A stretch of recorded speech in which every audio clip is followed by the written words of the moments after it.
the Finance and Operations Committee will please come to order. I will now turn over the Finance and Operations Committee meeting to co-chair Mr. Fields.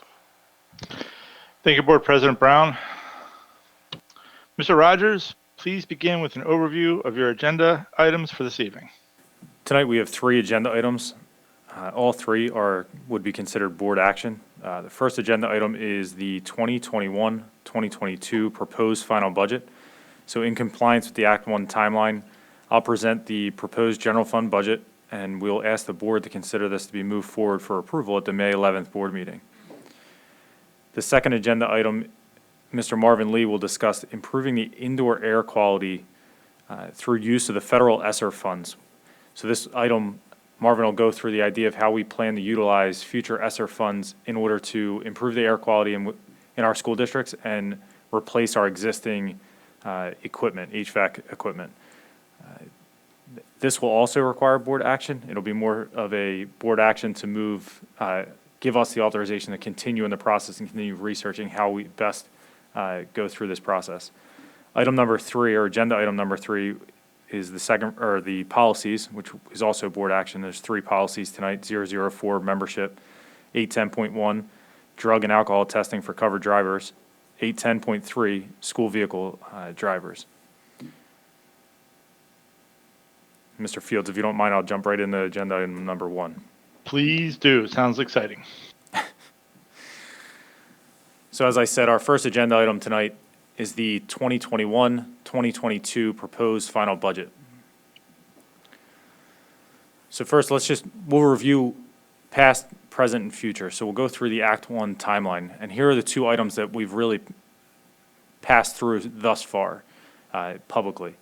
So on November 24th of 2020, we presented at a committee meeting the preliminary budget versus an accelerated opt-out presentation, which was to consider whether the board would stay within the index or go through the preliminary budget. On December 1st, the board approved a resolution not to exceed the 3.8 adjusted index for the 2021-22 fiscal school year. So what that means is the board, when they approved that resolution, decided that we would go down the path of the accelerated opt-out, and the board would not increase taxes above and beyond the adjusted index of 3.8. So here are the next steps following this meeting. On May 11th, we're going to ask the board to adopt the proposed final budget that we'll present here tonight. On May 11th, at that presentation, or when it's approved, it will also be made available to the public in PDE Form 2028, which is then be available for public inspection, which has to be done 30 days prior to the final adoption of the final budget. We then will have our committee meeting on May 25th, where we'll have another committee meeting discussion, and what we'll do there is discuss any changes that may happen from now to that point and bring the board and public up to date with any kind of issues that may come from the state or any other kind of funding sources or changes to our expenditures. On June 5th, no later than June 5th, we'll post an advertisement for a notice of intent to adopt the final budget. That has to be done 20 days prior to the final approval. So on June 15th, we'll hold our regularly scheduled committee meeting and have another presentation for the final budget. On that night, we'll also hold a special voting meeting following the presentation for the board to adopt the final budget. So that's really where we set the timeline on the 15th, and then you have to back in for Act 1, where you have to advertise 10 days out, make the budget in the state form PD 2028 available within 20 days for public inspection, and also the 30 days would be the May 11th approving a proposed final budget. So this timeline here adheres to our currently scheduled meetings while also adhering to the Act 1 timeline. I'll also note that at the latest, based on the Act 1 timeline, the board must approve a budget no later than June 30th.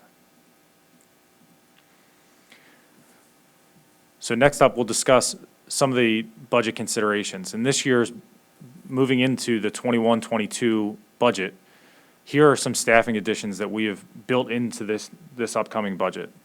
We have 1 school psychologist, 1 speech language therapist, 3.5 EL teachers, a guidance counselor, 2.5 network technicians, a media service specialist, and also a K-12 supervisor of arts, music, and theater.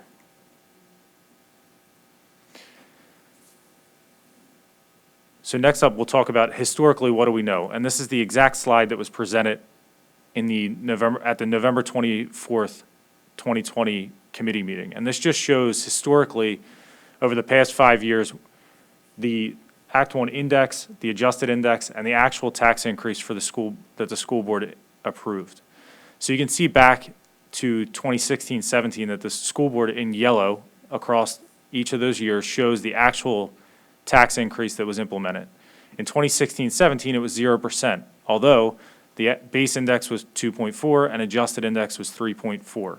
So as you work across, you can see 0%, 2.89, 2.5, 1.9, and 2.6 in last year's budget. In most cases, we try to stay within the base index to the best of our ability while controlling the cost of the budget. You can see obviously all the way to the far right that the final approved tax increase is to be determined for 21-22. So in line with the percentage increases in tax, you can see here, we're just showing the budgeted revenues and budgeted expenditures associated with those school years. What you'll notice if you compare the two slides to each other is in the previous slide, we had a 5-year trend. In this, we show a sixth, showing the 2015-16 school year. The reason for that is we want to paint one picture of showing the impact of a 0% tax increase. In 2016-17, we had a 0% tax increase, and you can see the balance of the budget, we assigned $6.5 million use of fund balance to balance the budget, meaning our expenditures exceeded the revenues. Now, if you look back 1 year, 15-16, you can see we only were budgeting a use of fund balance of $2.5 million to balance the budget. And if I were to continue to go back for about 3-4 years, that was a common budget practice in Upper Darby, where they would budget all the way in 2.5 consistently use of fund balance. The idea there was historically you knew that you had a certain amount of turnover in Upper Darby. So every summer or even throughout the year, there was turnover in staff.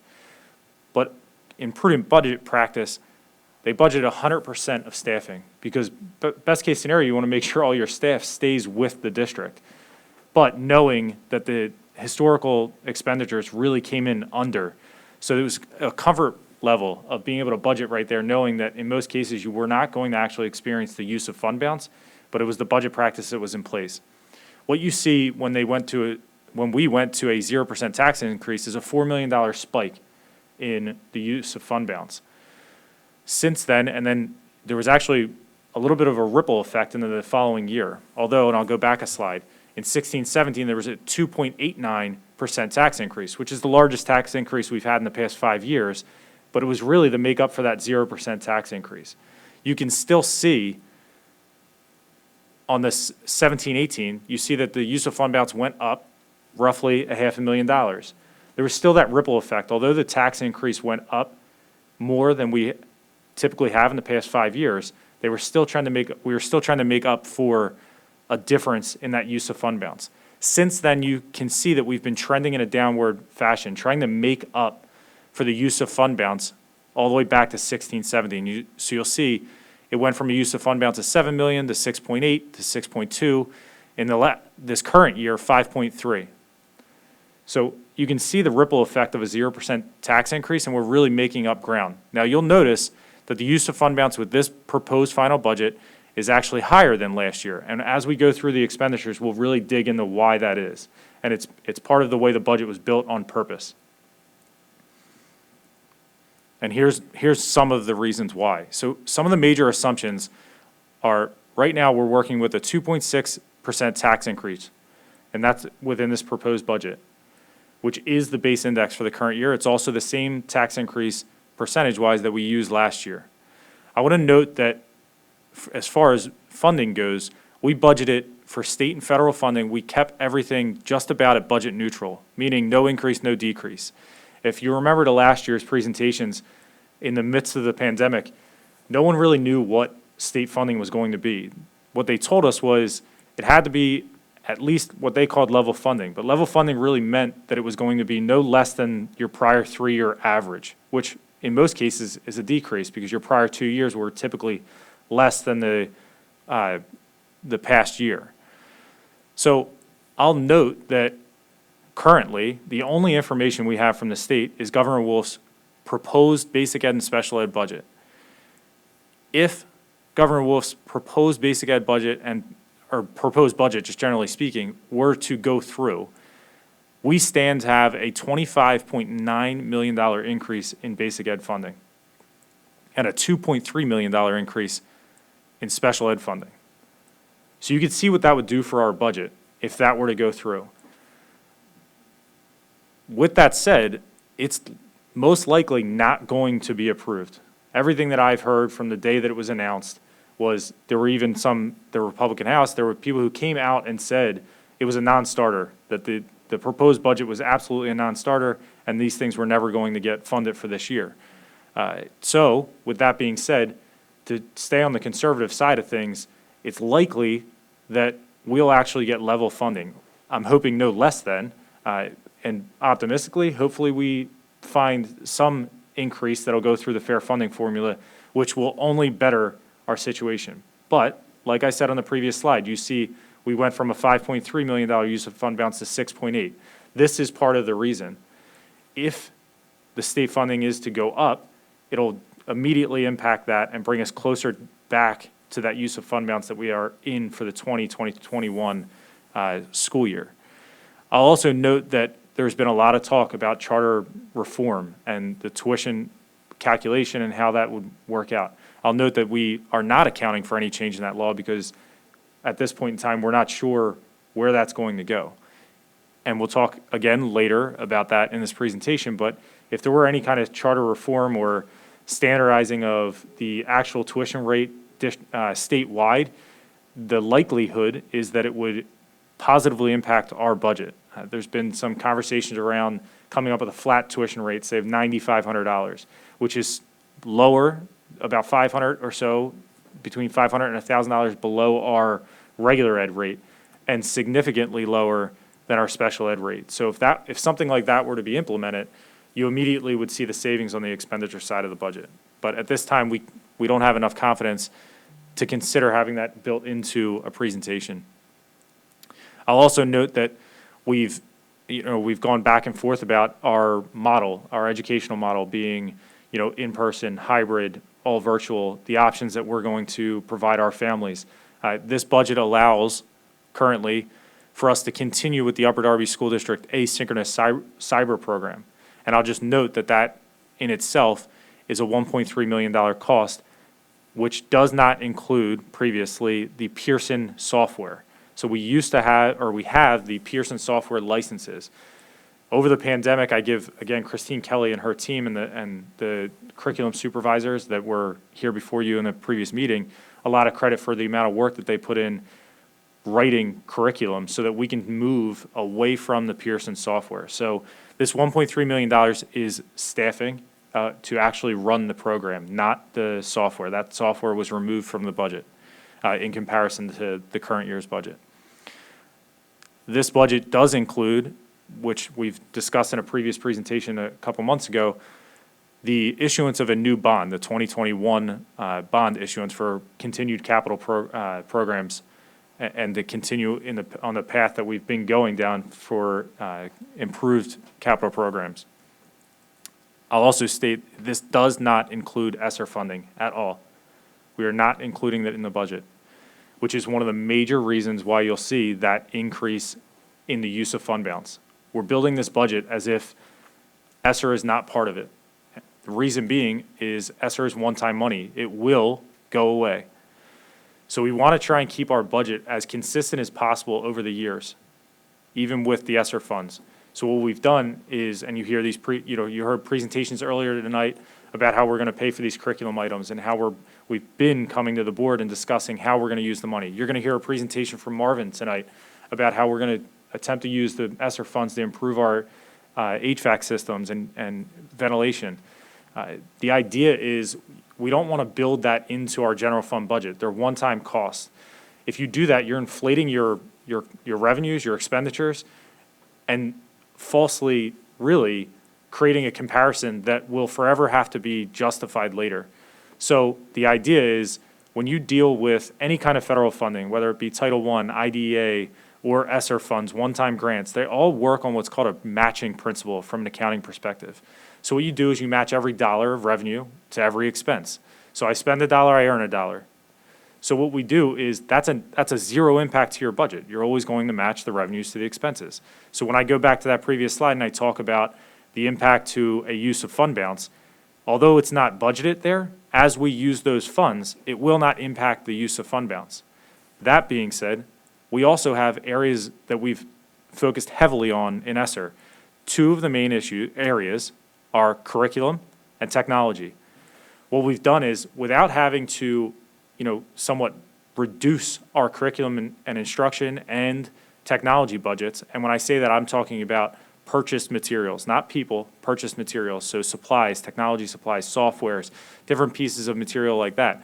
We've tried to keep those budgets intact going into this year, all knowing that those funds are really going to be coming out of Esser.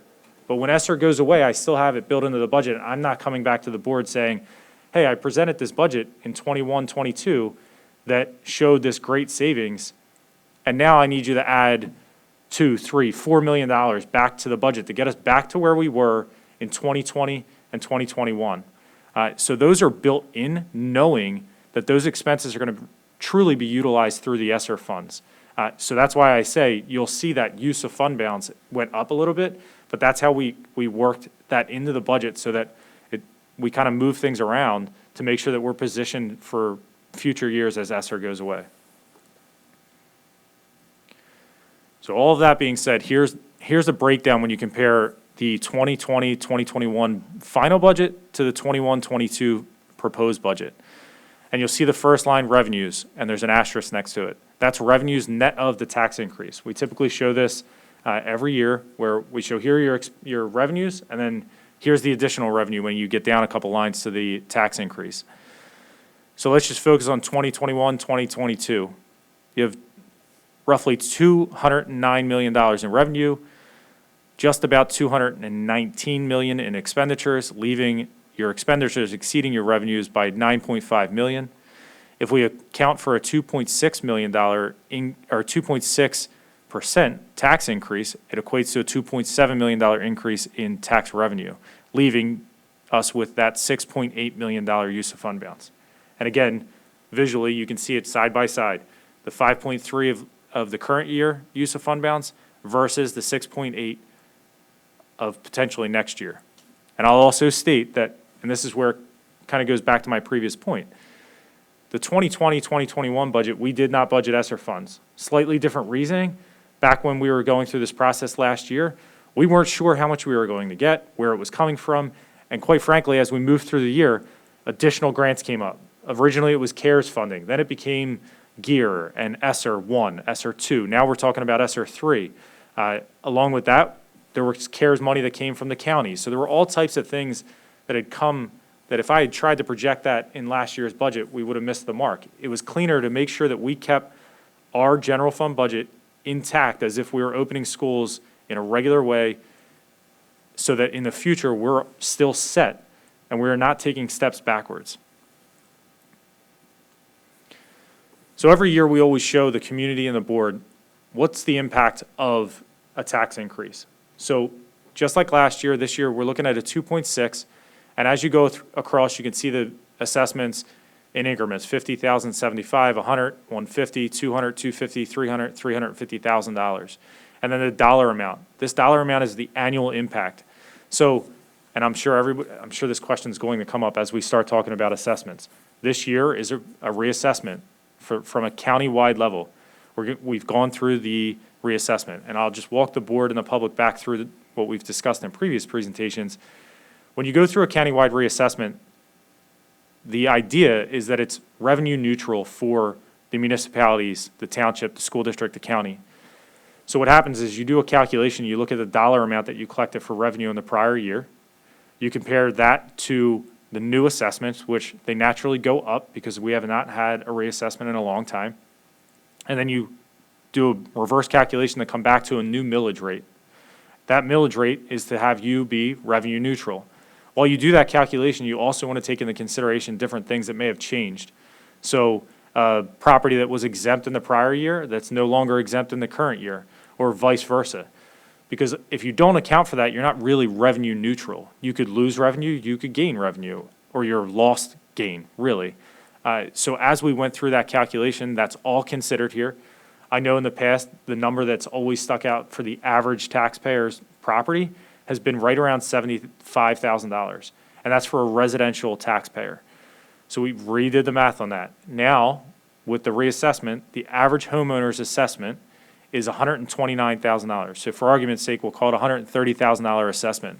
So when you look at this, the impact to the average taxpayer annually, this budget would be around $62 to $93, because you're looking between $100,000 and $150,000 assessment.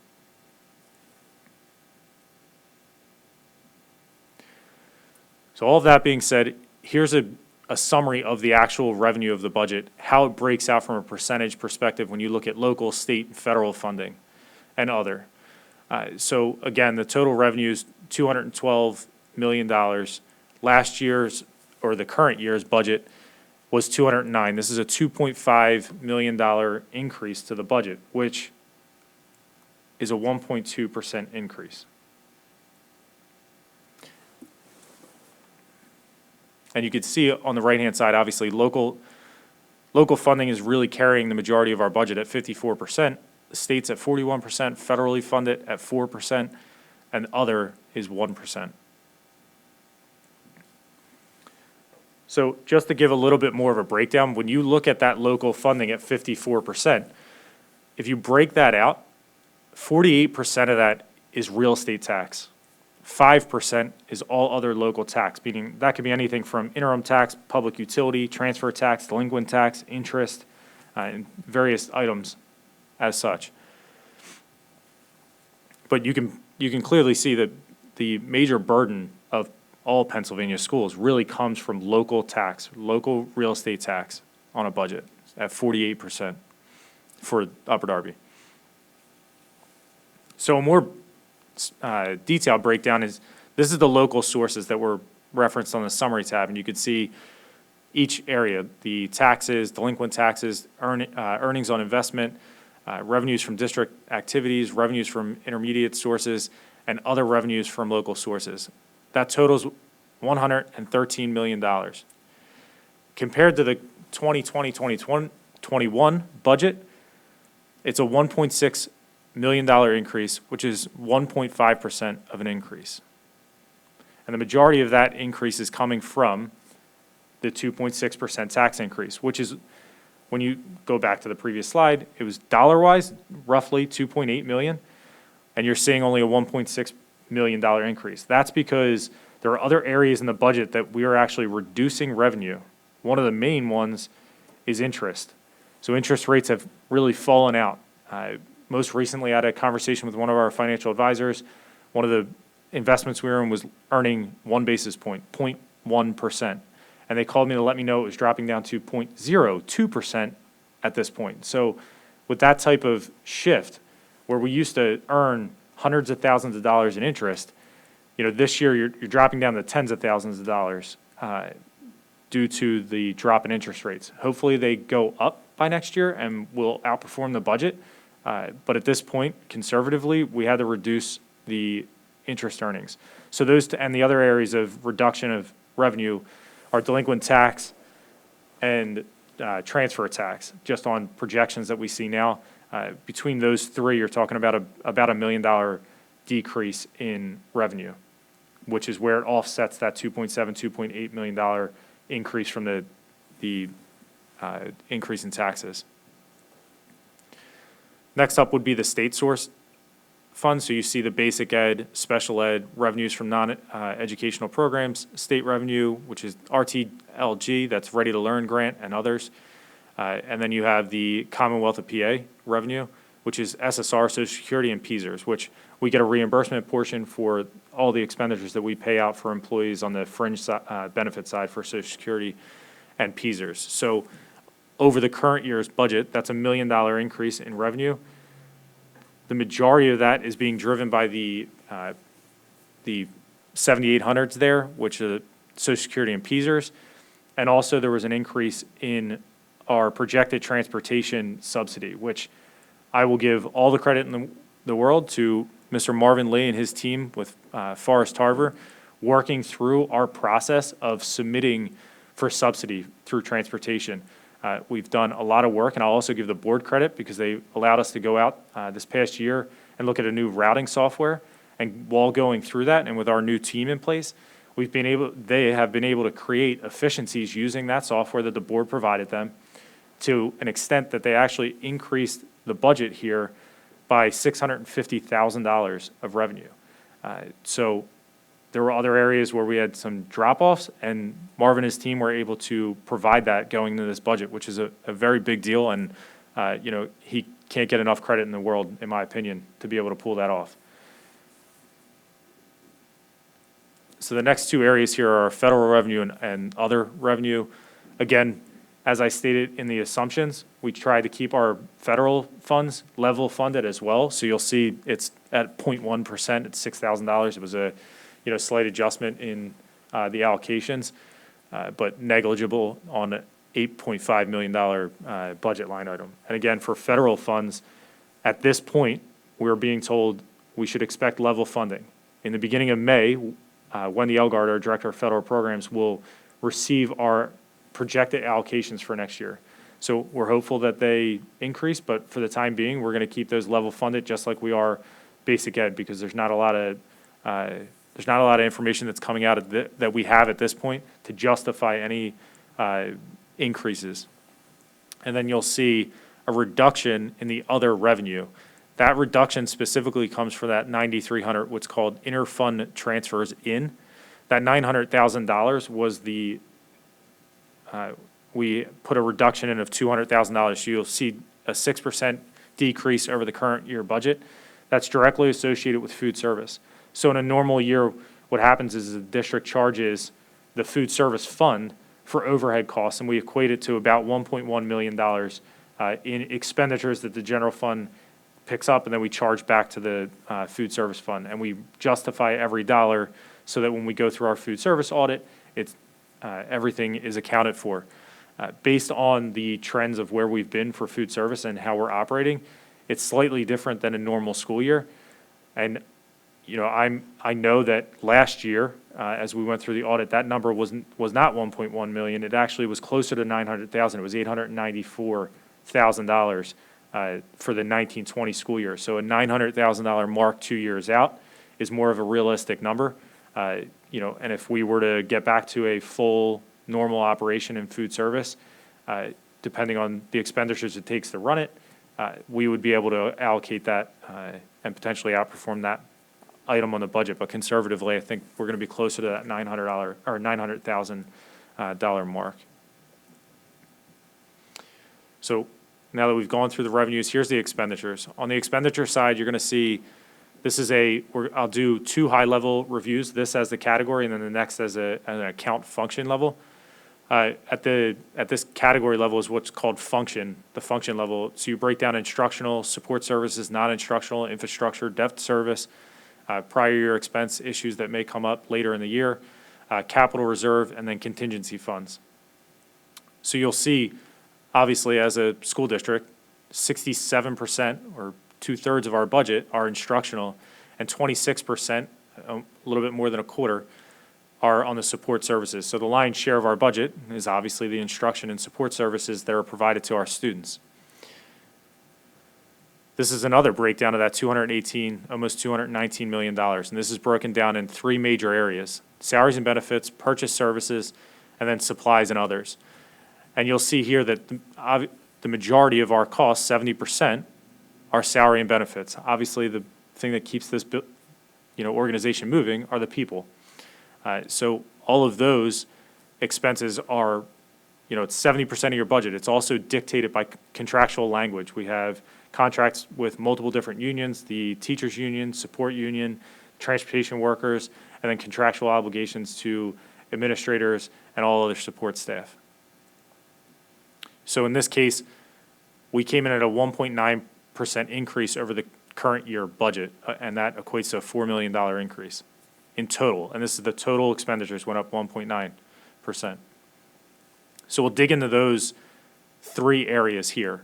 So you have salaries and benefits, and you'll actually see that it's a about $430,000 increase over the current year budget at 0.3%, which seems odd. I'm telling you that we have 70% of our costs are in this area, and that they're all dictated by contractual obligations.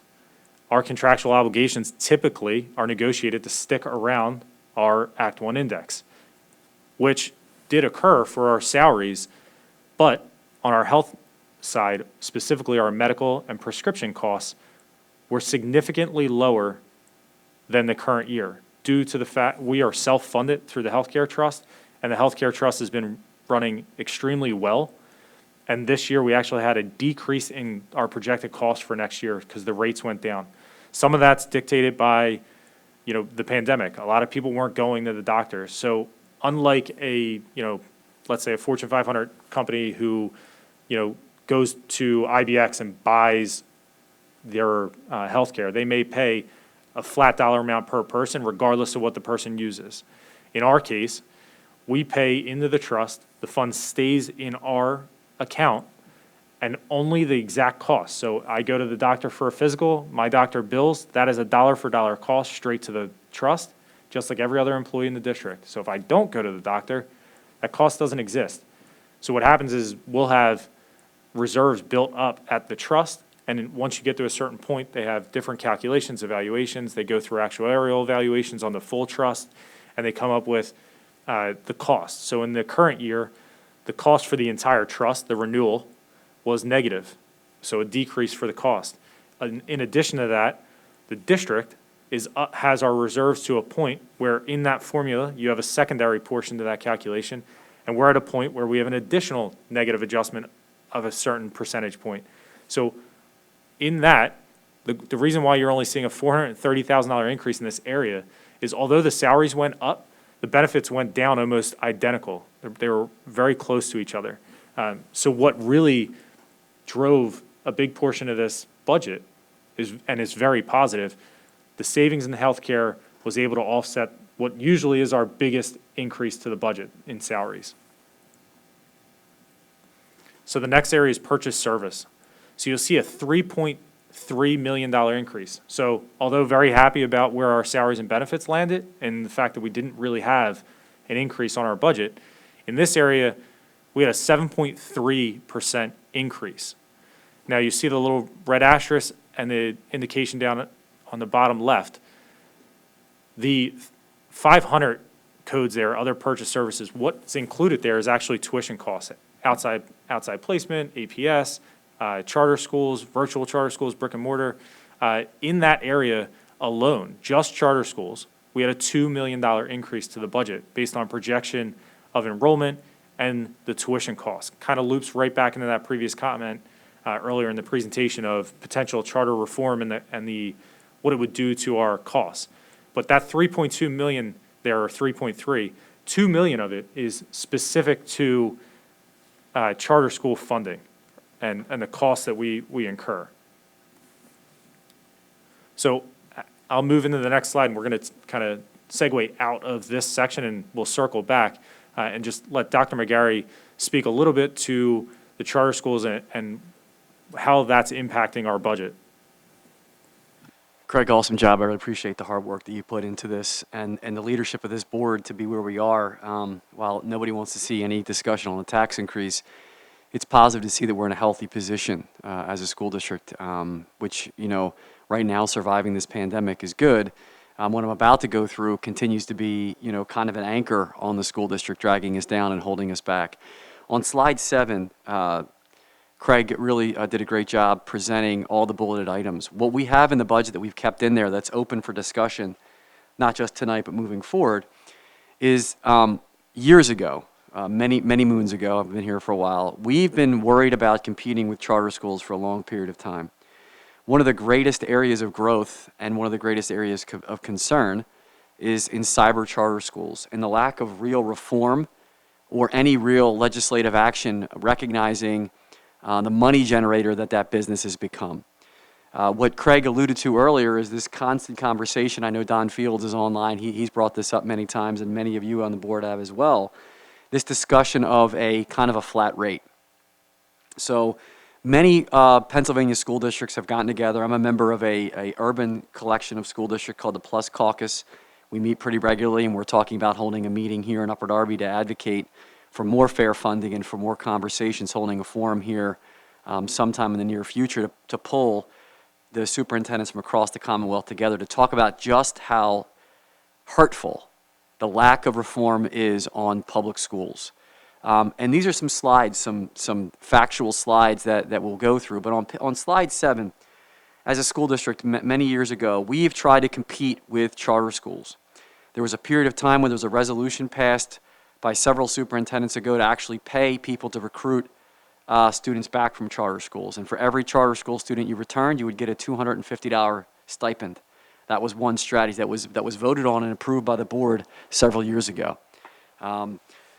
Really didn't work a whole lot because nobody was really going to go bang on doors and do that. But there was this idea of any creative way to try to recruit students back to the school district.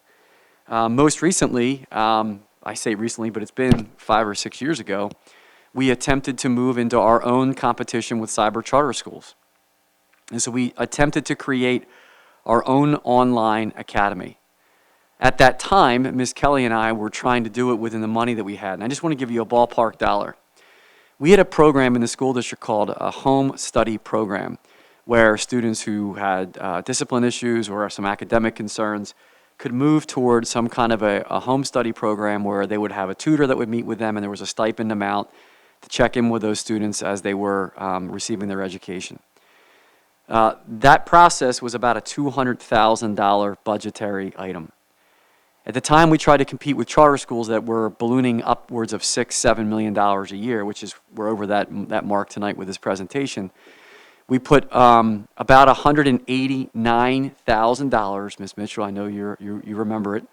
We spent $189,000 on a product called Pearson Connexus, that purchased 500 licenses that were meant to be used to recruit students back from cyber charter schools.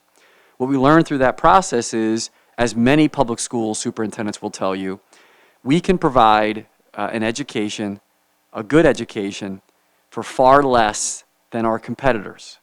And so what Craig Rogers presented earlier is that superintendents have come together and have asked legislators to lobby for the following: a flat rate. They do not have the same overhead. They do not have the same cost that we believe that we do at operating our day-to-day operations.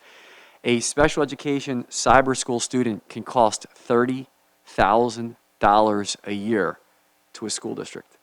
And so there's a consideration of a flat rate of about $9,500 that could equate to a couple $1 million in savings to Upper Darby School District if that were to go into play. On slide 7, we have kept in the budget 1.3 of the 1.5 you normally have budgeted for a asynchronous online process. We have about a $200,000 savings because we've removed the Pearson product. This is in the budget because there is concern that teachers are concerned about teaching asynchronous, synchronous, and in-person instruction. And I want to say publicly and here to the board, education is more than just being in a school, working with students and caring about them now and educating them. It's now we are competing in a business model. And so we have to come together to recognize that if we want to keep money here in our schools and compensate our staff and do those things, we have to recognize that the educational environment has changed. We are concerned that coming out of this pandemic that there will be students who will want to learn in a virtual model. I want to be clear because I promised the parent groups that Mrs. Buford and I have been a part of having conversations with. We believe that the best educational model still is having students in schools working with our teachers and our resources that are in person. In-person instruction is the best way to go. We would be totally ignorant, however, if we didn't recognize that there are parents and students who appreciate some of the flexibility that this pandemic has caused. There are some students and some families who thrive in that virtual asynchronous learning. And so now we're at a crossroads where either we want to compete because it doesn't look like there's any reform coming for cyber charter schools or charter schools in general. And what will happen if we don't recognize that competition or there's no reform? On this slide, you will notice that the percentage of tax dollars that go away, even if you do not have a charter school in your community, the amount of money that goes away from your community to support cyber charter schools and charter schools in general is significant. 37 cents of every dollar goes to support those. Remember, there's no state funding increase here. There's no budget, no conversations with us. They're getting a 10% funding increase, and the dollars that we're getting on a federal level, they were also receiving. Okay, very important that the charter school is taking a significant bite out of the dollars and the resources that we have. It's also that they don't play by the same set of rules. Both of these next lot of slides will tell you. Charter schools are exempt from special education funding formula. They're exempt from teacher evaluation requirements, meaning we have to evaluate our teachers using a set criteria. We have to use, up until the pandemic, data. We had to account for that data.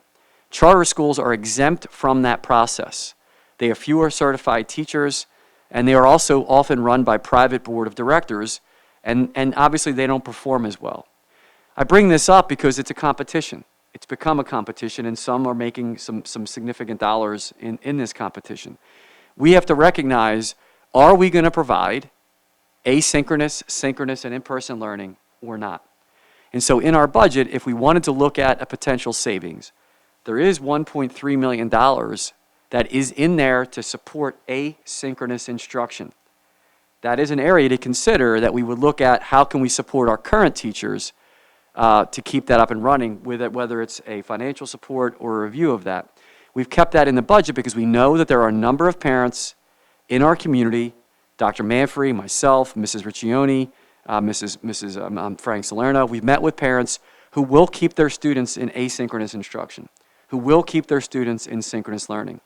To be clear, that $1.3 million in the program that we have right now does not provide direct instruction. It provides stipends to teachers who coach and check in and monitor students in an asynchronous platform. The students do the work prior to the pandemic using a Pearson product. We are able to move toward our own platform with our own curriculum. So the $1.3 million provides stipends to teachers and staff to work with students in an asynchronous model using our own curriculum. We are moving away from the Pearson product. And I wanted to make you aware that's a consideration that's in there. Because, as Craig pointed out, we are at over $6 to $7 million right now in charter school cost to the budget. And Craig is telling you that there's another additional potential for $2 million or more increase costs in the budget. So now we're looking at close to $8 to $10 million in our budget for charter schools and cyber charter schools. So I'll just add the charter school, the dollar amount, and I know that we're always looking at where we're at right now, and then to project out 2 more years, or through this year into next year, it's actually projecting out to 12 million. So like as we build out, Dan is looking at the 8 to 10, speaking of what's going on right now. Now you have to consider the additional $2 million amount. So that's where Dan and my number, jive right together. So just to jump right back in, the next item or area here would be the supplies and what we call other. So you have supplies, property, other objects, and other financing. What I'll say is we have what's a 1.8% increase. It's $310,000. This is where we have some of the more, you usually don't see much coming through this area. You have a lot of, your bond payments, the interest and principal associated with that. We have what's called contingencies built into the budget there. And then we also have any type of capital reserve transfer. So I want to touch on a couple things, although they're not specifically laid out, they're built into these numbers. That $310,000 increase, similar to the previous conversation, you typically have increase and a decrease, and certain things that offset each other. So in the case of the revenue where I referenced Marvin, helping with transportation to help offset some of those other areas, or the tax increase offsetting the decrease for interest revenue, this area is somewhat similar, although on the expense side. What I'll say is, and this really isn't to the board's benefit and hard work. I stated earlier that we're including the cost of a new bond. Yet, in this budget, we have a decrease in the cost compared to the prior year budget. So it's actually a $230,000 decrease in expenditures, even though I'm adding in the issuance of a new bond. Why? It seems a little confusing. There's a couple things the board was willing to do and helped us move in that direction. When you look at what we budgeted last year compared to how we issued the bonds, and also funnel in the idea of how we lap what's called lapping debt, meaning as old debt comes off your books, you build it in so the payments bubble when the debt payment goes off. So with the timing of last year's bond issuance, we actually saved the district a lot of money, and we were able to build it into a payment structure that really benefited this budget, the current year's budget, next year's budget, and then will help us level out those increases moving into the future. So it was, very beneficial for the district in the way that things played out. So it really helped us in that area. One of the other, now I'm showing an increase here. I'm talking about where we saved, but one of the increases we're putting back into the budget, if you remember, in prior years, we were budgeting about a 0.5% tax increase to go into the capital reserve transfer. So it was about $500,000. Last year, because of the pandemic, we were very, very conservative in our budgeting, and we were trying to find every possible area that we could to be able to limit expenditures. So we actually removed the $500,000 transfer to capital reserve in the current year budget. The board approved that last year. I'm recommending we move it back into the budget to try and get back on that regular cycle so that we continue to have a capital reserve account that can support a district of our size. The other area where we're increasing expenditures is the contingency. So most districts, and I think I brought this up in last year's budget presentation as well, most districts typically take a percentage of their expenditures and put it into what's called a contingency. So you're going to use that contingency for anything from, a horrible winter season where you have, excess snow removal events, or in our case, like this year, we had a Highland Park where the generator went down. You want to be able to account for those things because they're going to happen. So in most districts, they look at it as a percent, 1%, 2%. Our budget's in excess of $200 million. Our contingency last year was at $400,000. That's actually less than the contingency of our surrounding school districts that have in some cases that I am very familiar with, a quarter the size of the budget, and they have a contingency that's larger than ours. In an effort to be able to start building that contingency up for instances like that, we did increase that, and that's part of the reason why you see the increase, even though I'm talking about the offset of the savings. I will tell you, creatively, what we did was, instead of just increasing expenditures, we reallocated. So where I talked about using Esser funds for curriculum and technology, instead of taking those things out of the budget, we took portions of it and used it to build up the contingency while decreasing the costs. Because as I said before, I don't see us using all of the money that was there in those curriculum and technology areas because we can use Esser to offset it. When you put that into your budget, that's how you calculate your tuition rates for charter schools. So if it's artificially a number, by moving it into your contingency actually allows for a deduction to that formula. It also gets us to a healthier contingency amount of about $1 million, which is still less than it's like 0.48% of our current expenditures, which although the dollar amount is a high amount, it's a drop in the bucket when you're talking about a budget the size that we are, especially with the schools, the number of schools we have, the age of our schools, and the aging equipment.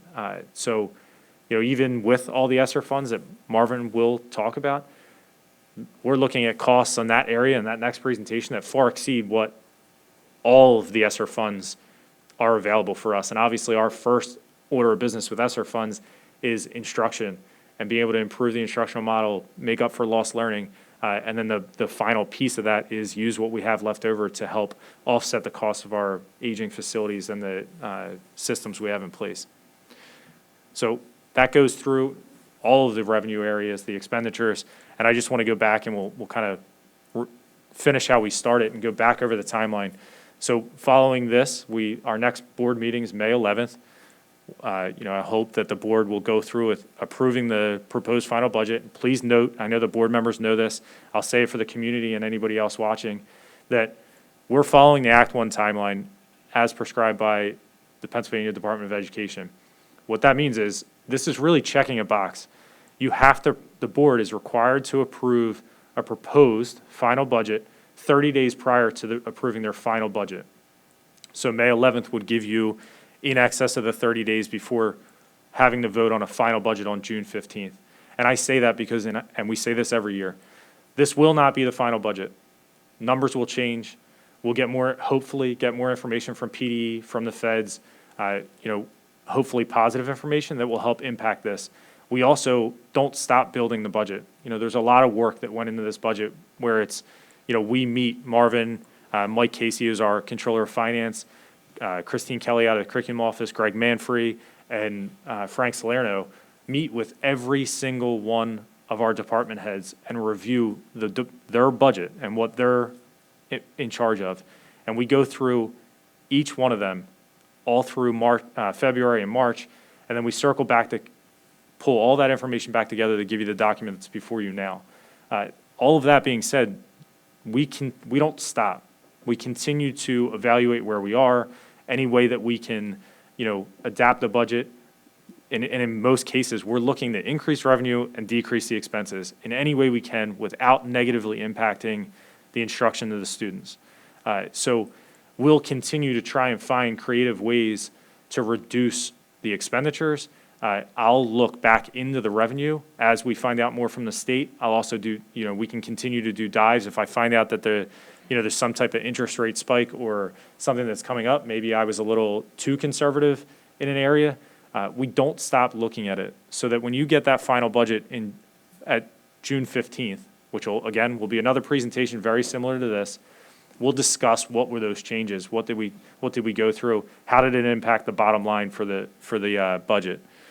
So again, May 11th is our scheduled board meeting. The proposed final budget would be included in that meeting for approval.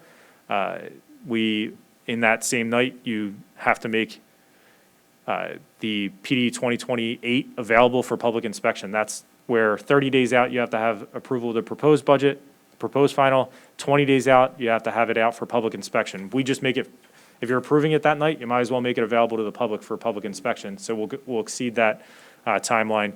We'll do another discussion on May 25th at the committee meeting. Hopefully we have more information by then. June 5th, no later than June 5th, we would post an ad, which has to be 10 days prior to the approval of the final budget. And again, June 15th, a final presentation and a final approval at a special voting meeting following that committee meeting. So I know I threw a lot at you, and I'm going to assume there are questions. Hey, Craig. Yeah, this is Don. Thank you very much. I'm going to give you a second to catch your breath before we open up the floor to questions. I did want to ask real quick before I go to the others. So one slide, 37 cents of every dollar of new tax increase goes to charter schools. So out of $100, let's say property taxes go up $100, $37. No, I'm not doing my math right. No, yeah, that is right. $37 is going to charter schools. And I just wanted to be clear. If someone has, that's not all the property taxes. Not that I'm trying to defend these numbers, but that's not all the property taxes that somebody pays. So if someone pays $3,000 in school property taxes, it's not $1,100 that's going to charter schools. It's new increase that's going. And I just want to be sure. I mean, it's still outrageous. I just try to measure how outraged I should be on this. So in that example, in my $3,000 example, like that's all of somebody's property taxes. Is 37 cents of every dollar of that going to charter schools? Are we also saying that as well, or is it just on the increases? So just to be clear too, this is, as Dan was stating, part of the group that he participates with. I can throw it to Dan. Well, no, I just want to point out that these slides, there's 4 of them. They're a handout that it's statewide. This is they are not specific to just No, I Upper know. Darby. It's Yeah, a average wide across the state, just to kind of clarify. I don't think we had said that, but there is source information down in the It bottom was just left. a point of curiosity, on my part, and we don't have to spend a whole lot of time on it. It's outrageous enough that this district is forced to increase, let's say, $100. The $37 of that isn't going to potentially isn't going to anybody in this district. It's going to a charter school, either a cyber charter or a charter school that's out of our area. And so that's really kind of what I was getting at there. We don't have to dwell on whether it's the existing total property taxes, just people should understand that a good part of your property taxes is going to charter schools in the middle of the state, on the other side of the state, just going someplace else. Yeah, I think, Don, in the most simplistic way, our budget numbers are, when it comes to tax increases, are pretty consistent. So, 1% equates to about $1 million. So, in a vacuum, if I'm telling you taxes for our charter school expenses are going up $2 million, in essence, if you were just in a vacuum, saying that you need the revenue to bounce that $2 million, you'd be at a 2% tax increase to cover just the cost of the tuition increase. Okay, all right. This Greg. information is PASBO and across the state. That's just for charter schools. Remember, in southeastern Pennsylvania, there's another issue that hold harmless. Your tax dollars are funding across. So if you want us to, we can show you specifically the impact it's having here. What I've tried to say and provide the board, and Don, I appreciate you pointing that out. As the slide says, it's 37 cents of every dollar in property tax increases. We already have a significant impact on the budget, as Craig just said, each year percentage-wise with the millions of dollars. That right now it's about 8 to 10 million. That percentage of money is going out of the district at a higher rate than we're spending in some situations on our own students in-house or in our own online programming. So my point was, we can provide the same, if not better, education in cyber education than charter schools can, and they're charging us far more money than Pennsylvania public school superintendents believe the real cost should be. Some costs are close to $5,000 to $6,000 instead of the $10,000 on average that cyber charter schools are for regular education students, and excess of $30,000 for a cyber charter school student who's in special education. So my point in bringing this up is there's a significant cost to the taxpayers where those schools are not competing on the same playing field as regular public schools are. While they're called public schools, they do not have to evaluate their teachers the same way. They don't have to follow the same exact Pennsylvania value-added assessment data collection process that we do. There are far more differences in this system as it relates to cost. There doesn't seem to be as many checks and balances in place as there needs to be. All right, thank you, Dr. McGarry. Dr. Haig has a question or a comment. I just wanted to add that to Dr. McGarry's point that charter schools are often billed as this cost savings to taxpayers, and I think what's becoming clear here is that that's just not true. Thank you, Dr. Haig. School Board Director Warsavage? Yes, thank you, Director Fields. Excellent presentation, Craig, as always. I mean, the way that the information, at least is relayed to me as a board member, makes sense, and now I'm able to share, as well as everyone else, share mutual understandings with our community members, and this leads me to this comment. Is there a way that we can package the most pertinent points of this presentation and share it with our state elected officials chiefly among them being State Representative Margot Davidson and State Representative Mike Zabel. And I say that because I personally would really appreciate them, if they haven't done so, going on the record in support of things such as charter school fee reform.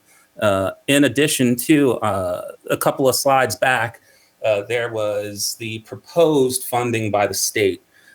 Yeah, right there, special basic ed and special ed funding, and it's only proposed, and the budget's not likely to be funded like that at that level, if at all. And then Dr. McGarry was also talking about the need to compete with cyber and other charter schools, and that just boggles my mind, because when you're talking about competing, you're talking about a business sense. You're turning our most precious resource, our students, into a commodity. And that's definitely not what this administration wants to be doing. That's not what this district believes in. That's not what this board believes in. We don't believe in teaching students to tests, and they are not commodities. They are assets to be invested in. And when we are taking money away from our students, our children, it makes catching up on those learning difficulties even harder and more challenging than they have to be. Because a lot of the problems, rather, some of the problems that we experience later on in life as adults, a lot of those nuances can be affected potentially in a positive way with a really good reinforced public school or educational experience. And that does not happen when every year we are holding our hands out, asking, can we please have some more of funding that, quite frankly, is due to us?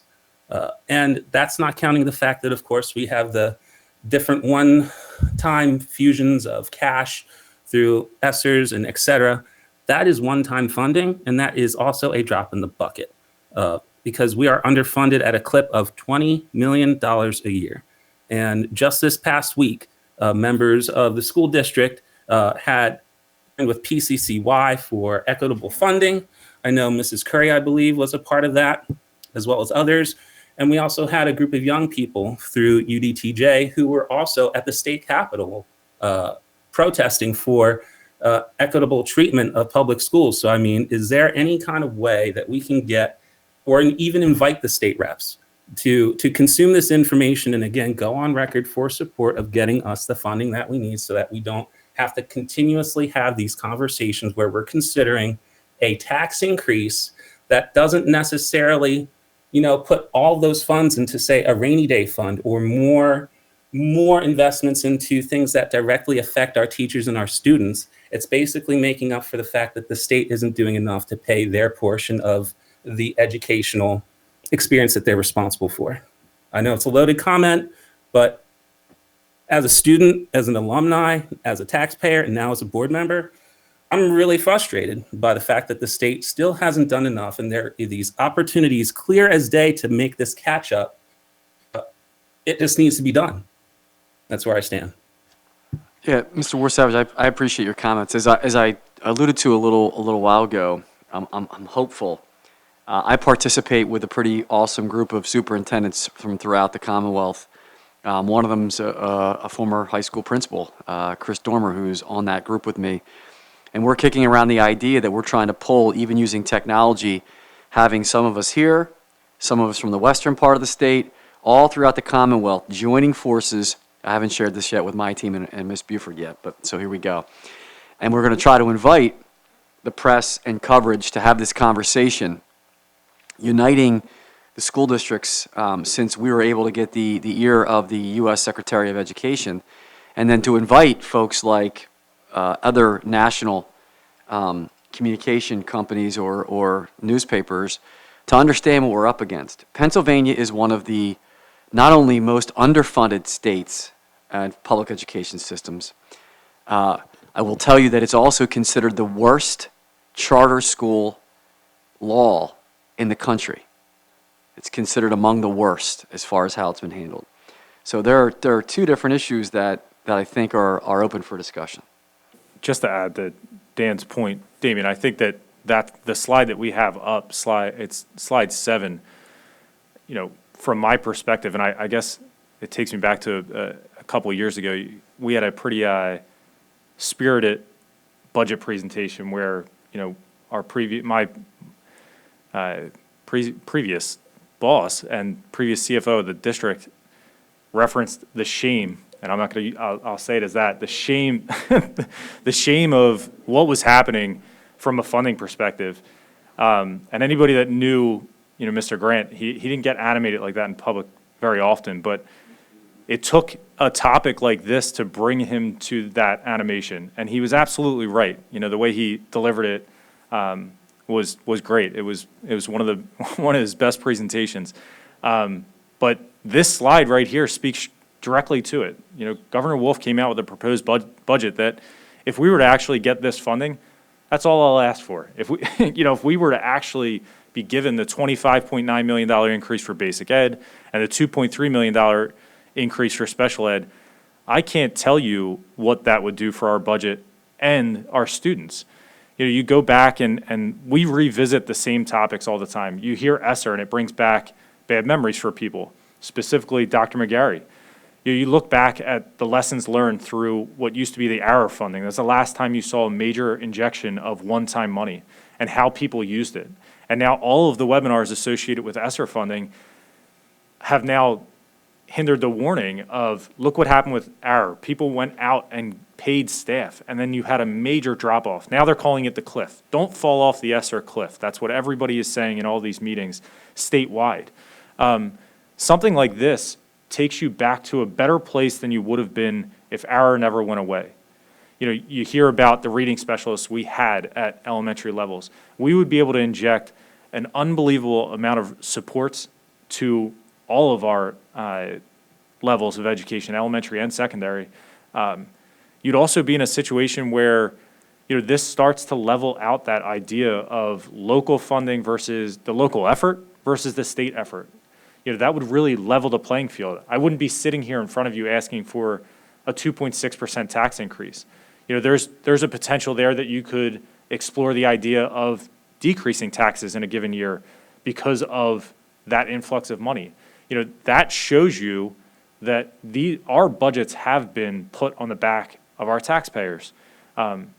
We have to do the best we can. We can only increase our revenues based on Act 1. We can only increase taxes. We don't have another mechanism to bring more revenue to the extent you would need to stay in pace with your expenditures. So we play within the rules, and unfortunately, that's what we've always had to do. But Damien, to your point, this is the slide. You would sharing the idea that there's an elected official and our governor out there proposing this funding. It's a shame that it did come out that it was a non-starter. But this is really what it would take to put us in a much better place. And, Dan's referencing different, equity studies as far as funding and where we stand versus other states in the country, along with the charter law. We're not in a great place when it comes to state funding. So I appreciate your passion, Damien, and, I will say that this is where it would be most important. It would be an absolute game changer for this district. And I will tell you, it almost would be dangerous to give this kind of money to the creative people we have running this district. I get to sit here and talk about the finances and go through dollar for dollar. I probably put half the people in the room asleep, or anybody, we probably had our YouTube numbers drop off because typically when people hear about numbers, they glaze over. But if you were to give this kind of money to our educators, the people on the curriculum side of the house, which is the majority of our district, a Christine Kelly, a Dan McGarry, Frank Salerno, Greg Manfrey, and say, what can you do with this? I would take those presentations you heard earlier, from Kristen O'Neill and Bob Schwartz, and multiply it by 100. You would be able to do amazing things in this district with that kind of funding. Thank you, Craig. Director Mitchell? Thank you, Mr. Fields. Just in regards to slide number 4, the budget considerations, staffing additions, I just wanted to know, this is like a sort of a slim list in comparison to other years. Sometimes we've had like options A, B, C, and D, or A, B, C, D, E.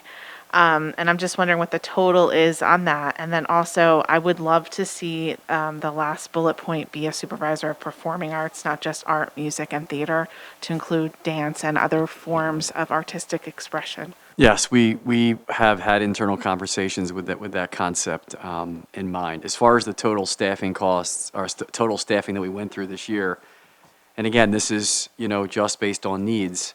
So I'll go through it, and I know John might want to jump in, and our assistant superintendent for human resources, who deals with me, Frank, Craig, Greg, and John, and Frank Salerno over the staffing. We have a process in the district where we look at enrollment first, needs of students. One of the third bullet point items on there I want to keep an eye on, as Greg and Frank do as well, because there's an increasing number of EL students coming to Upper Darby School District. That's number one. And remember, everybody, as our local township folks and others question the school district budget, remember, you are mandated to fund and support education in a unique way, right? So when community members start to ask, well, why is this, why is that? Special education, English language learners, there are state mandates and federal mandates of instruction that you have to support. That's just fine, but there are costs associated with those resources. Things that we were requested of our administration this year: assistant principals at every elementary school. So all of the elementary school principals requested an assistant principal along with a lead teacher. We simply can't afford that staffing at this point in time. Not only short term, but the long term cost of that. Obviously, taking that out of the mix, there was a request of over 52 additional positions of staffing in the school district. John, do you want to? Dan, thanks so much. I think you captured, what we went through, the process that we went through, and getting to this recommendation here. But I also wanted to mention that we currently have 3 network technicians serving all of our elementary schools. As we increase technology, obviously we have to increase the number of repairs to the technology. So the need to increase the number of network technicians is a budget consideration and recommendation that we made as well. So we have to go through a process that what we need that are really starting with state mandated requirements for students and staff first. And so you'll see on here, obviously also concerns related to special education costs increasing out of this pandemic, as far as evaluations, extended school year services, speech and language therapists. And by the way, school psychologists, speech and language therapists are rare. They're hard to find. One of my concerns when I spoke to the U.S. Secretary of Education is just staffing and teaching positions in general. Because of this pandemic, there was a downward trend of licensed teachers coming out. Just historically here in Pennsylvania and across the country, I wonder what this pandemic will do with folks coming out of school right now who are getting into this profession. It's a stressful position to begin with. I think since March 13th until right now, it's even more of a stressful position for folks to take on some of these responsibilities. We're seeing teachers retire and resign because of this pandemic, where normally they maybe would have considered staying in. So this is really, to your point, Ms. Mitchell, the options A, B, and C. This is probably one of the lower options of the number of staffing requests that were asked.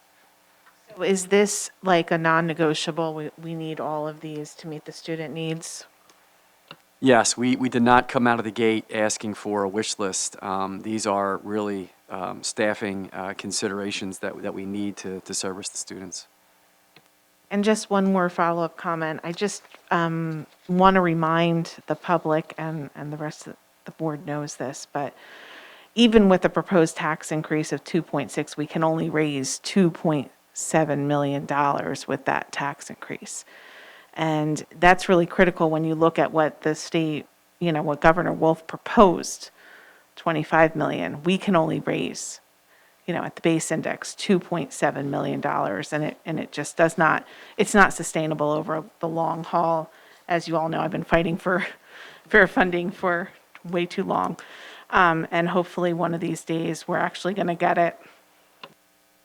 I have 2 very quick questions, only because the first one, Craig, you said that the assessments were the current assessments, and by current you mean new then? Okay, that's what I understood. I just wanted to make sure. The second question was related to the healthcare cost savings. You said that we have essentially like some sort of like reserve fund, and I just wanted to make sure I'm assuming the answer is yes, but that reserve fund is taking into account that having had a depressed level of spending, there will likely be a surge, and that want to make sure that reserve is prepared for that surge. So, and I didn't really get into it in detail, but the Delaware County Healthcare Trust is monitored and run, or not run by, it's run by the board, which each school district has a member and an administrator. So I sit on the board for the Delaware County Healthcare Trust. We have the advisor to the healthcare, and the administrator is Gallagher Benefit Services out of Radnor. The trust has been running extremely well before the pandemic. The district had accumulated a reserve before the pandemic. And why I say that is we had historically been trending in a great direction. It was a young trust that was formed, and they got to a point where they wanted you to have at least 3 months in reserve. Once you got past that and started building up your reserve, in recent years, the past 2 years, I believe it is, they started accounting for your increase. So if the trust went up 4%, but you had a certain amount in reserve, you may have a 1% reduction to that overall trust increase. This is the first year where the trust had a overall decrease, and they build in contingencies in their projections for exactly what you're saying. I think that the district's been, overall, the trust runs well for us because historically we've had a younger staff. We do have, there's exposure because once in numbers, there's exposure. When the more numbers you have, the higher likelihood that you may come into encounter what would be considered like a high incident issue where a staff member in a horrible situation may come up with something like cancer or, a premature birth. Those types of things are extremely expensive, and we've experienced those types of things where, they report back to us as board members on the healthcare trust on a monthly basis. So they've done a fantastic job in managing the trust prior to the pandemic and an even better job during the pandemic. So I'm confident in their numbers. I'm also confident in the reserve that we have that we'll be in a good situation. There were also considerations of the idea of other areas that are lesser exposure levels, like your vision and dental, those types of areas where we kept those level funded versus decreasing costs because there's just not as much room to play with. Whereas your medical and your prescription have really, they drive the lion's share of the cost there. But great question, and yes, I have confidence in the numbers that they put forth for us. Glad to hear it. Thank you. All right, thank you, guys. I'd like to point out that I don't know how long ago it was. A few months ago, a year ago, this board passed a charter school reform resolution. And there are 500 school districts in the state, and 400 of them have passed that resolution.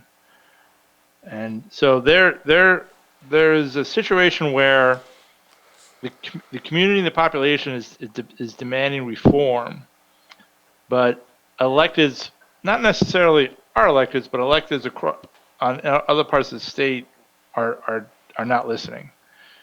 And this is again one of the scenarios where I asked the community again to call those friends and family that they know in other parts of the state and ask them to reach out to their electeds and ask them to demand change on these laws. So, Craig, I had one quick question. I'm sorry.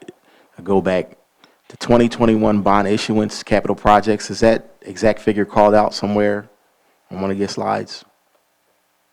So the exact dollar's not specifically broken out, but it's included in that second to last slide under the 800, 900 functions. Part of it's the principal and then the interest in 800 and 900. What we do is we project out what the first payment's going to be for that bond. So depending on where we issue or when we issue the bond, it'll build in like your first installment payment. Typically, it's a heavier payment on the interest side of things because, like I said, we're going through a process where we try to lap our debt. So all of our new bond issuances over the past couple of years, we've really only been paying like $5,000 in principal, and the majority of it's the interest. but we keep the payments relatively lower. So it's not, the short answer is it's built into that. If you add those together, you get $10 million there. It's built into that with a couple other expenditures. Thank you. Thank you. Is Marvin ready? All right, thank you. It may not be my place to give credit to Craig because he's my boss, but but this budget document has been evolving for many months, and he's been masterfully managing the budget process, and I don't know how he does it. By the way, my presentation is very simple and straightforward. Good evening, everybody. Thank God. Good evening, everybody. My name is Marvin Lee from the Business Office. This evening, I will discuss a unique opportunity to upgrade our existing HVAC units in our school system. As a part of the CARES Act, Esser funds, Esser stands for Elementary Secondary School Emergency Relief Fund, were made available to K-12 institutions in the country. Abu Dhabi School District is a recipient of more than $55 million in 3 rounds of Esser funds. The funds are primarily designed to address student learning loss during the pandemic, but one of the allowed expenses is to address district's HVAC system to improve the indoor air quality in our schools. I'm going to actually read the actual language from the law. The ESSER 2 and 3 funds can be used for inspection, testing, maintenance, repair, replacement, and upgrade projects to improve the indoor air quality in school facilities, including mechanical and non-mechanical heating, ventilation, and air conditioning system, filtering, purification, and other air cleaning fans, control systems, windows and door repairs and replacement. We may not use ESSER 1 for HVAC system, but ESSER 2 and 3 are allowed to invest in HVAC system upgrades. We do not know the final budget yet, but we expect a significant amount of funds will be allocated to address the district's aging existing HVAC units. Why this and why not? Why now? So when the business office make a presentation to something to the public and the board, we usually come back with detailed scope of services, budget, and timeline. But we were compelled to introduce this opportunity without too much detail because the time is of the essence. As you can imagine, billions of federal dollars are distributed to school districts in the nation, and there will be a race to secure the consultants, equipment, and the installer resources. We're currently talking to more than a dozen consulting companies about the best approach to this project, and Abu Dhabi School District is getting a lot of enthusiasm from the vendor community. We will continue engaging with vendors, run competitive RFP processes, and come back to you with a lot more detail, scope of services, budget, and timeline. Target areas. Because we have a very tight and finite timeline, we had to choose a project scope that can be quickly implemented. We will be focusing on replacing existing and aging HVAC units.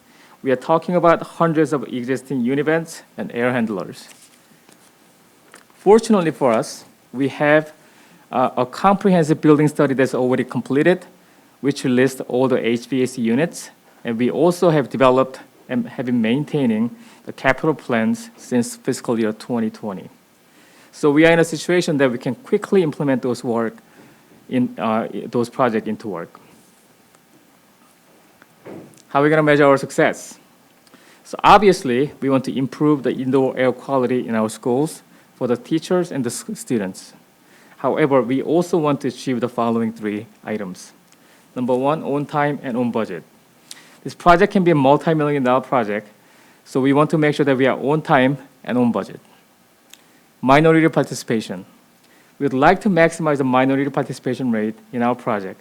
Not only we will reach out to multiple vendors through vendor fairs and direct outreach, we will try our best to award the contracts to minority vendors.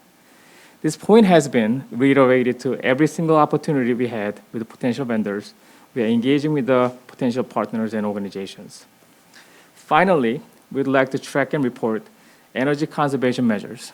We do not anticipate a huge reduction of consumption or cost because we are replacing existing aging units with like-kind units. but we will generate some savings because we will be installing more energy efficient units. This concludes my presentation, and I'll take any questions. Oh, man, Marvin, that was awesome.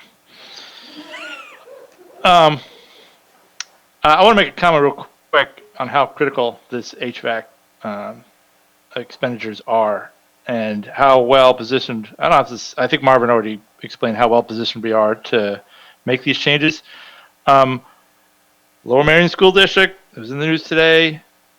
They had an outbreak in their second grade class, in one of their second grade classes, in one of their classrooms, and they do attribute it to poor ventilation. This is a district with a much bigger budget than ours and way fewer students, and they didn't manage this. Dan will probably have a comment on that. But this is good money, and this is a good expenditure for our district, and I'm really glad and I'm really pleased that you guys are on top of this and taking care of this. I believe Director Dr. Haig has a comment or a question. Thank you, Mr. Fields. I feel like everyone is just guessing what my question is, but I'm going to go ahead and ask it anyway, which is that obviously I'm excited that we're going to be conserving energy. I have to ask if there's any opportunity to move away from fossil fuels in some of these projects. I know that that is not a simple or cheap thing to do, but I also want to point out that there's also the concern that long term, we want to save money, and if and when some sort of solutions are put into place that make fossil fuels more expensive, and as renewables go down, et cetera, et cetera, et cetera, that's something we want to plan for as well, not just the short-term savings, but the long-term savings. So the question about the fossil fuel. So the key about this project is about the speed, because we have to quickly replace, and we don't have much time to actually design for the renewable energies at this time. So we want to get in front of everybody and get ahead of the schedule and get the resources quickly as possible, because every school district in the nation will be going for the same resources. So I think the speed is really key. So we have to think about the renewable resources in the future, but at this time, I think it has to be one-to-one replacement with what we have. And just to clarify, I'm not talking about like installing solar panels. I'm talking about converting, gas and oil, essentially mostly heating, right? The air conditioning is already electric, and that's a whole separate issue. But I do get that those are not cheap changes. I'll just add, and Marvin is correct, that timing is everything with this. We obviously have a finite period to spend the money. Quite frankly, it's, that's been one of the biggest challenges with any of the funding we've gotten. Luckily we got funding from the county, but we were given such a short timeline that, you're moving so quickly to try and get these plans in place, get out, kind of goes to the point of Marvin saying why we're bringing it to you without, a absolute finite plan. He's kind of short selling himself. The guy's been in meetings every day, all day, and I just keep seeing more and more energy procurement consultants coming through, and he's, educating himself beyond what he already knew, which was masterful, to be able to kind of come up with the best way that we can move forward in this area. I'll say that, in our job, we take direction from the superintendent and the board, and if the direction from the full board is that's the direction to go in, we can try to do our best to do that. I'll say, following up to that, and I totally understand where you're coming from, but we could take a scope of the work, and Marvin referenced, he can't even tell you the full scope yet because he needs a budget from me. He needs a budget, so we look at the $55 billion, and like he said, we have priorities before we get to the HVAC. We want to look at education, instruction, software, technology, all of those different pieces. I'm then going to come down to what's left, right? This conversation really got kicked off because we found out about Esser 3, another $34 million. And you look at what can you do with $34 million? We can go and replace a huge chunk of existing equipment that needs to be replaced anyway. Or if we go in the route of converting, you are going to reduce the scope as far as the global impact to the whole district and start getting into a situation where we're looking at, well, which building gets it? How are we going to do this? Not being able to get as big of a bang for our buck.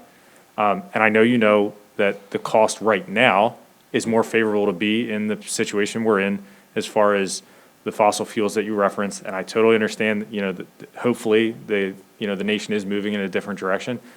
I just, my personal opinion, as far as trying to be fiscally responsible and trying to use the funds in the timeline that we have in front of us, as well as being able to try and make the biggest impact possible. I do think that Marvin's recommendation is the best way to move forward with the cards that we're being dealt. He was joking with me in a sense. I'm thinking to myself, $34 million, we're good. We're going to be able to let's replace it all. And he just laughed at me. He said, that's not going to be enough. So don't think in this presentation that we're going to be able to replace everything. So now I kind of got chopped down a block thinking the impact may have been bigger, but it's just the cost of all this. And again, think back of all the increased construction costs, things that used to cost one thing a couple years ago have skyrocketed. And now you think about Marvin trying to get out ahead of this and try and hit the market, be one of the first to hit the market to try and not have an even bigger increase of construction cost as we move forward. So I know I know that doesn't answer the question the way you want it to be answered, but the truth of the matter is, we kind of looked at each other when you asked that question. We've had the conversation 3 times now over the past, from the day that he told me he wanted to present this topic, and we knew that question was coming, and we did go through and try to vet it the best we could to have an answer for you. So, that's where we are at this point. I completely hear, respect, and appreciate that. I would just comment that given that we don't have money to replace everything, prioritizing things that are already electric and that we know the efficiency gains are really significant already, that prioritizing those things and maybe somewhat actually deprioritizing getting a new fossil fuel appliance, or I don't even know what the term is for the burners and things like that. Deprioritizing that at this point with the thought, so I understand some things are just going to are in desperate need of replacement, and I get that. But I wonder whether prioritizing the stuff that's already electric, where we can get the efficiency gains, and deprioritizing the fossil fuel stuff in the hopes, because I think one thing that I'm just wondering is I would hate for us to make these decisions and then for federal legislation to come out in the next year or two that all of a sudden, gives us incentives to do things, and we're like, oh, well, we just replaced that and we just put in a new gas burner on that, and oh darn, oh well. So I'll leave it at that. But I do appreciate you guys. I know you think of me, and I know you are working really hard on this, and I really do appreciate it. And we'll definitely take it into consideration. We are, Marvin and the team, they're looking at trying to prioritize and to be able to build that into the priority schedule and take that into consideration. Maybe if there are 2 that are aged out at the same rate and we have to pick one, then that helps in trying to identify which direction we may go in. But we are definitely looking at, we have some that are much older than others, and we want to make sure that we don't want to replace one that may have had a couple years left and then have the other one fail either. So, but we'll definitely take that into consideration. Okay. I do want to, we should keep in mind that the goal here, I believe, with this money to replace these machines is so that we can get kids back in the building. And that'll probably should be taking priority over everything else. So where I am in full support of what Dr. Haig is saying, and the overall point,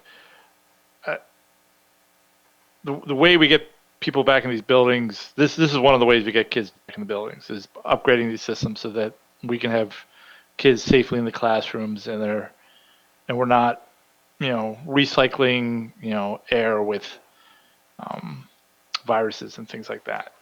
So I think that's the thing we have. That is the goal of this money that's being sent out, from my understanding.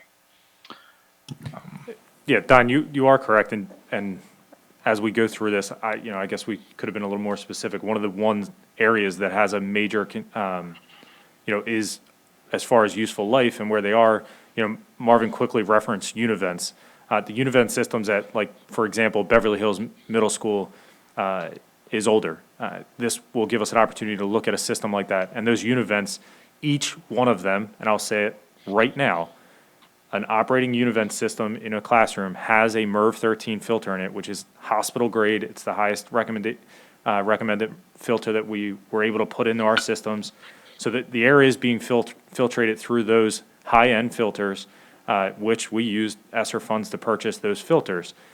This would give us the opportunity to have a more efficient and consistent Univent in a building like that. I will say that due to the age, sometimes some of them, a motor may go on one, another one, so one classroom may, be one temperature and the next classroom may be slightly less regulated because of the age of those systems. So it is a twofold piece here.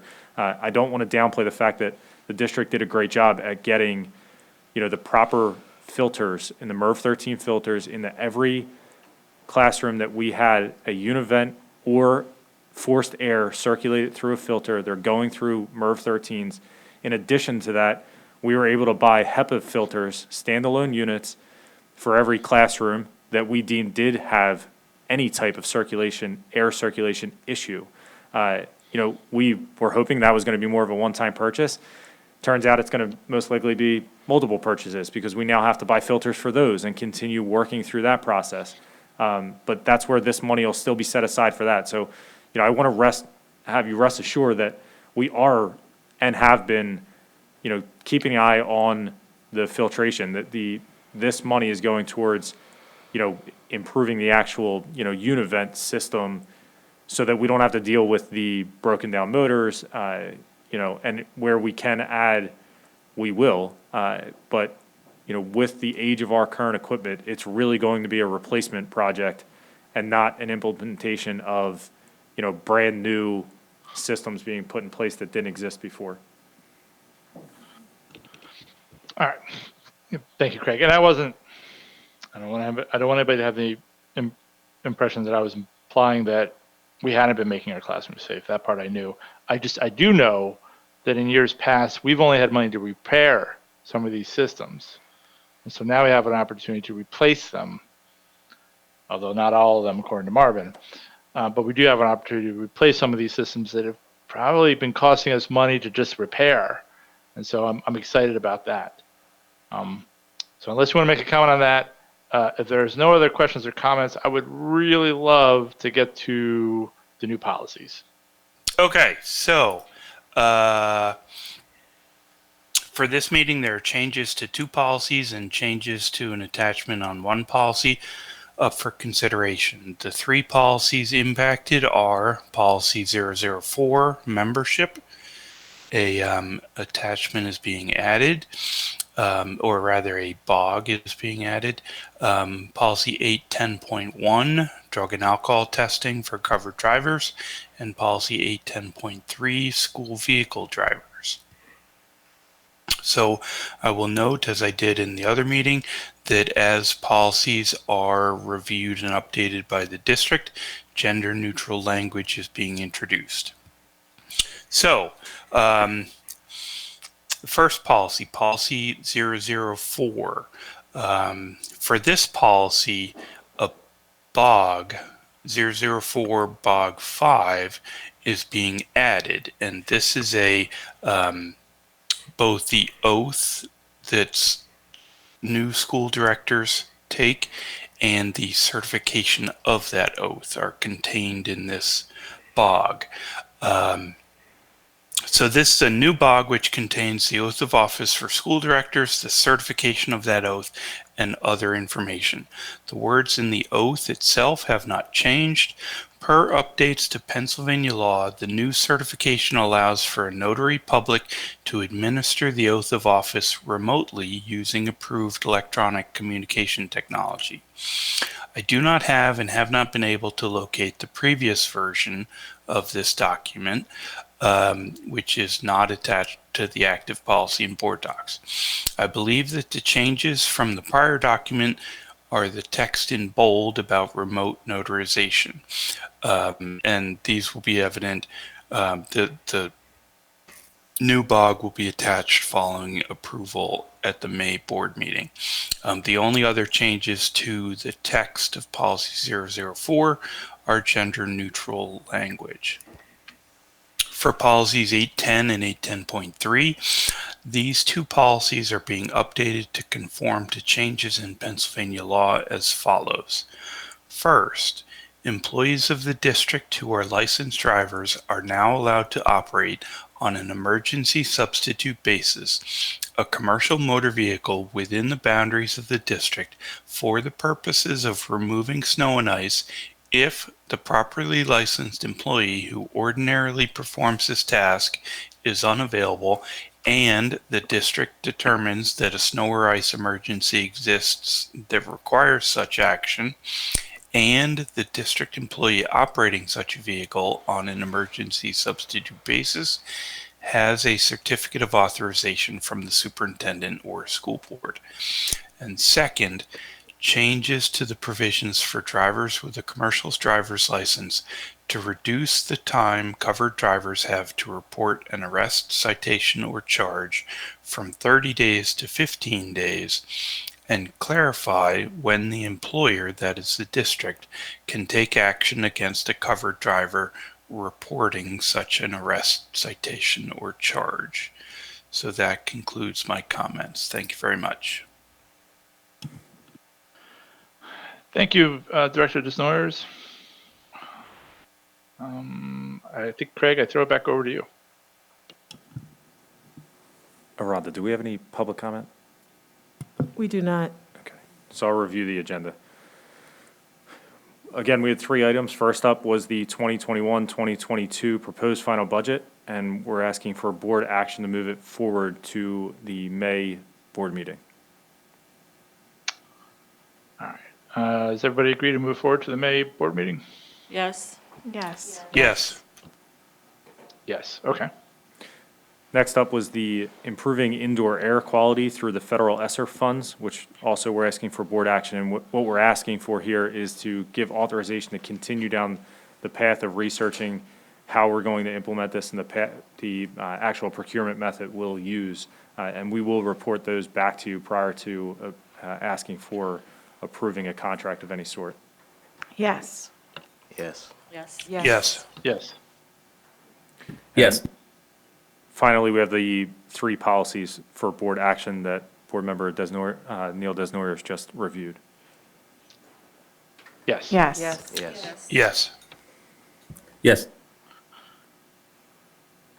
I now think I send this over. Thank you very much, Craig and Marvin and everybody. Great work tonight and great questions.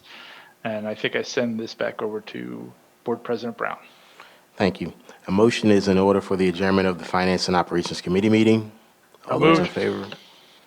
All those in favor? Aye. Aye. Aye.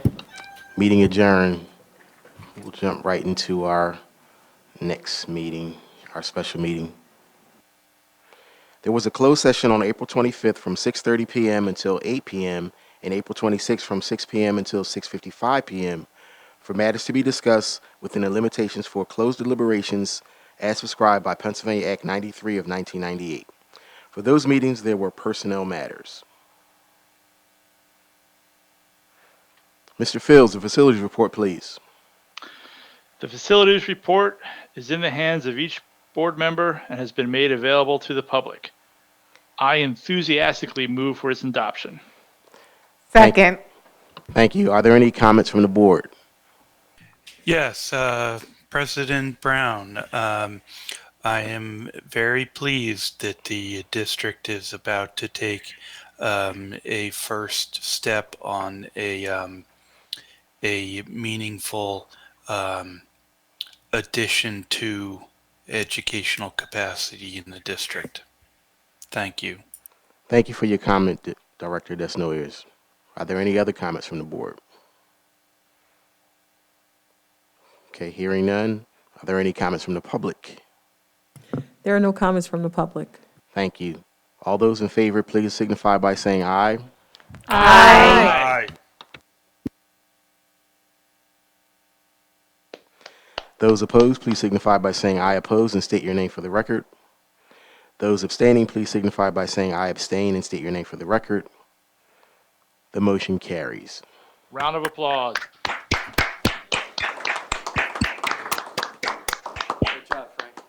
We are now at the time for the public hearing. We will read both emailed and phone comments, which are subject to the 3-minute time limit and must include the commenter's name and address. There are no comments received for this evening. Okay, thank you very much. A motion is in order for adjournment of the meeting. So moved. Seconded, David Neal. Thank you. All those in favor? Aye. Aye. Thank you. Meeting adjourned.